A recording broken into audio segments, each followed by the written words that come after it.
Chuck Schumer attempts to maintain his relevance in spite of, well, that's an impossible task. Welcome to Doug in Exile. He's ripping on Trump, going like, when are you going to tell us about all the bunker busting and what all you did in Iran? And we demand knowledge. We're Congress. Forget you. You guys would have just leaked all the information to the enemy, which is what you always do. Welcome to Doug in Exile. Hope you guys subscribe as I bring you all of the most necessary news that you need. Look at, I got a little trim on the side here. We revealed a few bald spots. The beloved Miss Tanaple went for it with a hedge trimmer. Here's Chuck Schumer. Done the nuclear capabilities of Iran. Look, I don't want to get involved in classified information, but the Congress, in a classified hearing, is entitled to know how much of this nuclear material was. Look at him pounding that podium just like Adolf Hitler. Boom, boom. It's fine, guys. They're screaming mad. And dude, straighten your tie. Come on, brother. Destroyed, how much escaped, etc. And in terms of my briefing, well, you remember what happened Saturday night. About an hour before, or an hour and a half before the action. We didn't know the exact time the action occurred, but shortly before the action occurred or during it, we're not sure which, they called me up and said, we're taking imminent action. We can't tell you what country. I said, can you give me some details? They said, no. That's the extent to the briefing I've gotten. I've asked for a briefing. I asked for a briefing yesterday. Didn't get it. Does that make you feel that a war powers resolution is necessary as soon as possible? And also, how would you respond to the Speaker's claim that the war powers resolution may be unconstitutional? Well, I do believe the Speaker is very wrong. It is not unconstitutional. And second, it's all the more reason we need the War Powers Act, where they'd have a legal obligation to tell the Congress the details they're now avoiding to tell us. And again, they're ducking, they're bobbing, they're weaving. What have they got to hide? Why aren't they informing their legal obligation, fulfilling their legal obligation to come and tell the Congress what's going on? What have they had to hide? I'll tell you why they won't tell you using their legal obligation, because you have a legal obligation to uphold the Constitution and you don't follow it. You have legal obligation to not leak military sensitive data, and you all would leak it. So I don't know what to say. I'm not an anti-constitutionalist. I'm not an anti-law guy, but you guys, because you guys are not, cannot be trusted to follow the law, I don't know why we would ever play into the enemy's hands by giving you guys information about the bunker buster bomb when you would probably leak it to Iran and alert them and then have our soldiers, our guys in the air shot down. Speaking of military, look at me. This is a picture of me that a guy sent me. I forgot all about. Here's Doug Tanaple, notably Earthworm Jim, did the nose art for my commander's aircraft. This is at the U.S. Air Force. Thought I'd share this excitement. This is me peeking out of a cockpit of a KC-135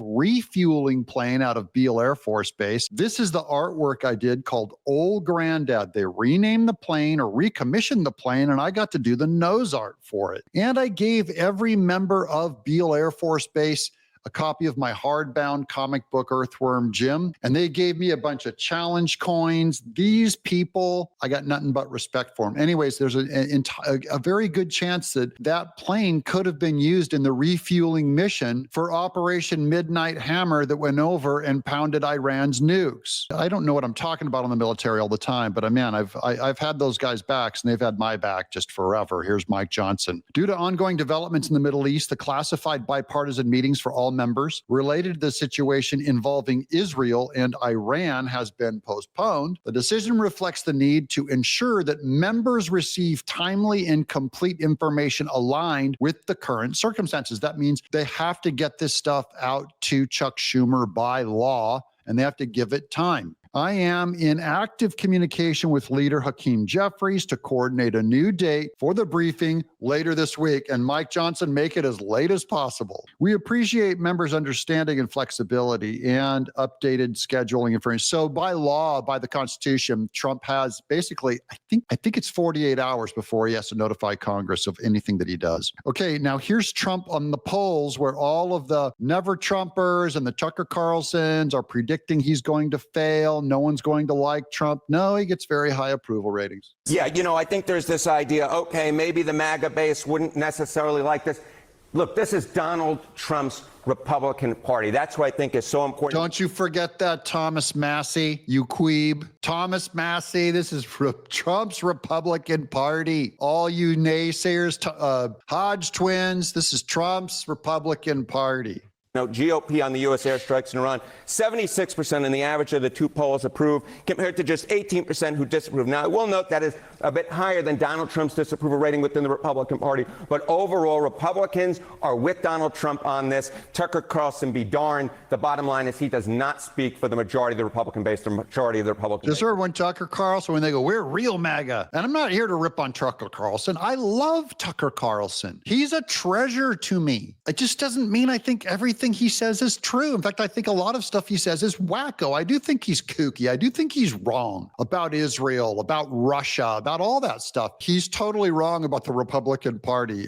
They're going to side with Trump. And even that's just a popularity statement. I'm just stating a fact, okay? It doesn't make Trump right, because sometimes the whole world can be, you can lose the majority and I'm not making a case that it's true. I'm saying to Tucker Carlson, you're going to face an uphill battle with MAGA, Trump, and the Republican Party. Speaking of an uphill battle, can there be a more uphill battle than Candace Owens, who flipped out and went completely nuts? Okay, here's nutty Candace Owens. The thing that upsets me the most about the fake 6-hour ceasefire, that's what Trump said there was a ceasefire, and she's calling it fake, is that Netanyahu didn't even acknowledge it. Okay, that's a lie, of course, because Candace Owens, not a credible source. Great entertainer, Candace. You can read a teleprompter very well. I think you run a tight ship. I've had a friend that did some editing for her, and he said she's very nice to her, very professional with her crew. In fact, he specifically instructed his cabinet not to publicly acknowledge it, and then leaked that instruction to the press. That's an alpha move. He wants Trump. So she's trying to say that Netanyahu is the alpha and Trump is the beta. He wants Trump and the world to know that he has zero respect for Trump and that he controls American foreign policy and will call him those B-6 bombers when he wants to. Did you hear that from Candace Owens, guys? The Jews. Here come the Jews. They're in control of Trump. You know how Trump is so controlled by the Jews. You know, Trump allows other people to control him. You're psycho. You're so wrong. Okay, and then just to prove it, look, she said Netanyahu wouldn't confirm it. Here's Netanyahu confirming. Benjamin Netanyahu's office confirms Israel has agreed to the ceasefire with Iran. Okay, he said the exact opposite what Candace Owens said, because she is an entertainer and not a reliable source. Breaking, Rep. Margie Taylor Greene says that the American president JFK was assassinated for opposing Israel's nuclear program. This is her to Mark Levin. I will do my best to pray to you, but I will be watchful now. There was once a great president that the American people loved. He opposed Israel's nuclear program, and then he was assassinated. So that's Margie Taylor Greene saying JFK wanted the Jews to have nukes, and then someone had him assassinated. The Jews control everything. This is him at the Royal Prince in The Hague going to address NATO. He looks good. Looks good. In a suit, that's a pass. Well tailored. Trump would only have the best. Mr. President, please. One picture. Not a red tie, blue tie. Fashion statement. Ooh, look at those guys. Holy cow. The Revolutionary War, man. Okay, he's back. He went back and he got all of NATO to cough in 5% for military instead of their usual don't pay anything. Here's Sean Farage. What's this one? This is him ripping on Candace Owens. Get ready, white American men. It's time for you to go die for Israel again. She lost her mind. My son is signing up to the military. He's going to go die for Israel. Okay, thanks, Candace. If you don't want to die for Israel, then you are an anti-Semite. Sign up to die in Iran for Netanyahu today, or just admit you hate Jews. Trust the science. She's nuts. Here's Sean Farage. He does a great imitation of Trump. Swing and a miss. Total number of white American men who died for Israel in the non-war that lasted 15 minutes over the weekend, 0. The sad part is Candace wanted to be right. She wanted Americans to die so she would be right. That's true. I believe that about the Panicans, what we call them. Here's a great one from Quarterback Garrett. Trump does something out of pocket. Wait 3 days before reacting to it. Quarterback Garrett, who helped work on the Earthworm Jim trading card set for one of my comics. Great guy.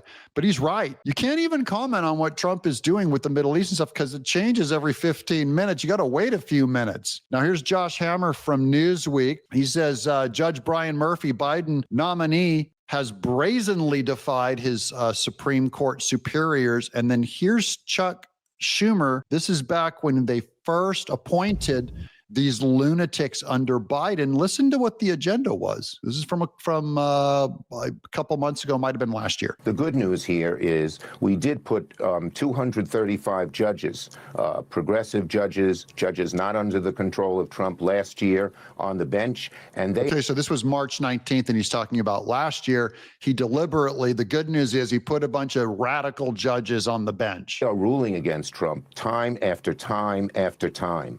And we hope that the appellate courts, when it gets up there in the Supreme Court, will uphold those rulings. Look at him. Yeah, there you go. They only assign the judges to go against Trump's presidency. These are political hack, fake judges that are we're hoping they get impeached, especially that one Murphy guy that we talked about yesterday. Get them out of there, these scum, politicized. That's not what a judge is for. Chuck Schumer, we started and ended with Chuck Schumer. What do you guys think? Is Chuck Schumer, will he gain any traction over any of these fights against Trump, or is this not Lucy in the football where Trump can just pull the football away and Trump falls on his back trying to fight Trump, and Trump beats him at 4D chess? Let me know in the comments below. Give me a subscription, guys. That's how you say thank you. I'm Doug in Exile.